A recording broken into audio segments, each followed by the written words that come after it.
Hey internet friends, Grace here. Have you ever heard the quote, "When injustice becomes law, resistance becomes duty"? Sometimes this quote gets attributed to Thomas Jefferson, sometimes it gets attributed to Henry David Thoreau. Regardless, words are just words if they never leave paper, if they're never actually applied to real life. So today I want to talk about the responsibility that falls on the individual, and what it means to toe the line in the face of great injustice. Because there seems to be this defeatist sort of sentiment swirling around, the sentiment that we're all surrounded by fools and preyed upon by monsters. And while that might be true to a certain extent, it doesn't mean that you, an individual, are powerless. Like you're some kind of bystander in your own life, waiting for other people to tell you when to jump and how high.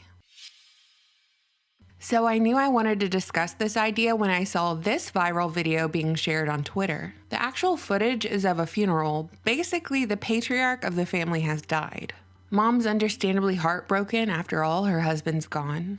Her sons are there along with a few other folks. As you can see, they're all socially distanced, 6 feet, wearing their masks, paying their final respects to this guy. In the video, you see the son move his chair to sit beside his mother and comfort her during what is probably one of her lowest moments. All of a sudden, a staff member of the funeral home appears, interrupting the funeral, saying that the family needs to separate. The son cannot hug his mother. He needs to move 6 feet away from his mother, in fact. It's my privilege to have been asked to conduct our service today to celebrate the life of Alan Wright.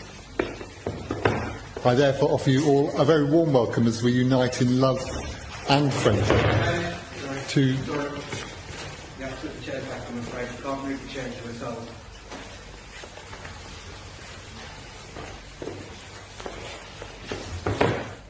As you can see, grieving family members were scolded like children for their attempts to comfort their loved ones. And when one single employee of the funeral home told them to obey, to put their chairs back, they all complied like sheep.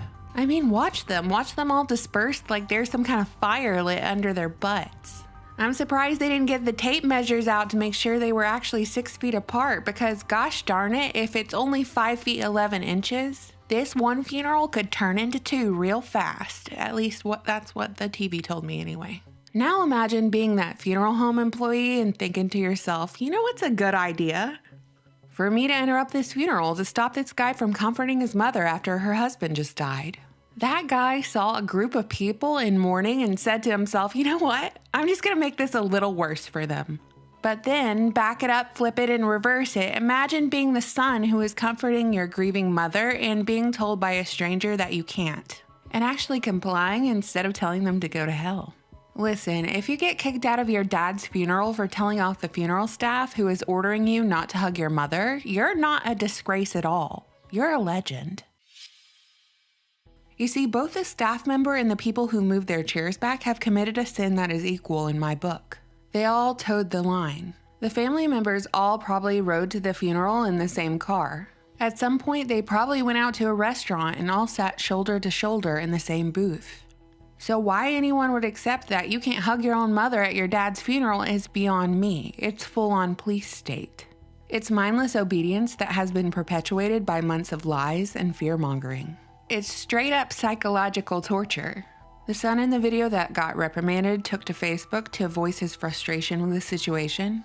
He wrote, "I can sit in a restaurant, I can sit in a pub, I can live at her house, I can travel in a limousine to the crematorium with 6. But when I want to give my mom a cuddle at dad's funeral, a man flies out mid-service shouting, 'Stop the service,' and makes us split. It was a devastating day that was made even worse." This guy makes totally valid points, but he still towed the line nonetheless.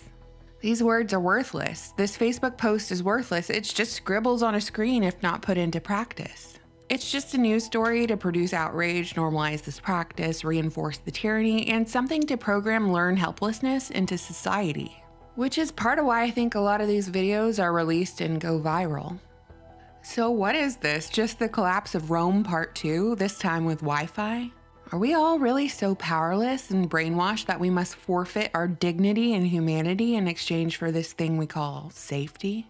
Which is ironically provided by and mandated by the state.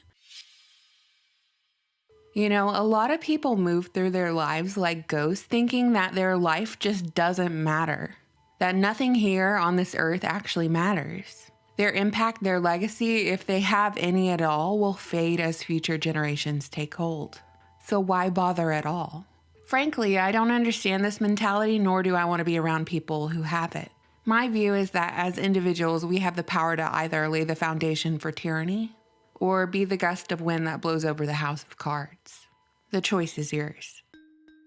What do you think, internet friends? You know I always look forward to your comments. Thank you so much for watching, subscribing, and supporting my channel on Patreon.